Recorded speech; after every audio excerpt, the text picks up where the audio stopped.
Ready mix আলু ভর্তা এটা কেমনে সম্ভব? এটা কি হবে?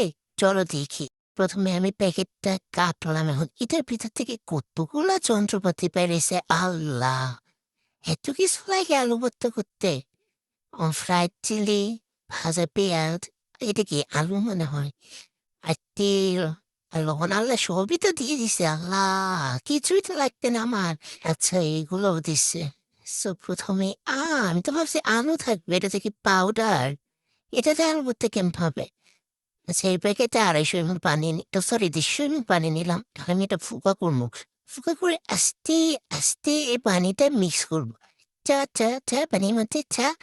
আর একটু একটু একটু নাড়াই তো জানে, পুরাটা দিয়ে দিই। আচ্ছা, এখন মিক্স করতে হবে। মিক্সি এটা এমন হয়ে যাইতেছে কেন? এটা থেকে রুটির গোল্লার মতো হয়ে গেল। এটা কি আলু লাগে? আম মরিচ দিছে, মরিচের বোঁটা ফালাই দিবেন। ওই বোঁটা ফেলতে তো আমার একদমই ভালো লাগে না। অসহ্য! এই তো পাছার মধ্যে তুই মরিচ নিয়ে গেছিস। আচ্ছা, এখন পেঁয়াজও দিয়ে দিলাম। এখন এগুলা, আমাকে তো গ্লাভস দিছে, গ্লাভস পরি। মাখমু, একটু ইচ্ছা মতো মাখে। আরে শালা, আমার হাতই ভালো, সে লাগবে না কোনো গ্লাভস। এখন ও এতগুলা বেশি হয়ে গেল না লবণ? আচ্ছা, সরষের তেল একটু দিব। হ্যাঁ, আর একটু দেব। না, পুরাটাই দিয়ে দিচ্ছি। কিন্তু আমার কেন জানি মনে হচ্ছে সরিষাটাও তো বেশি হয়ে গেছে, আল্লাহ!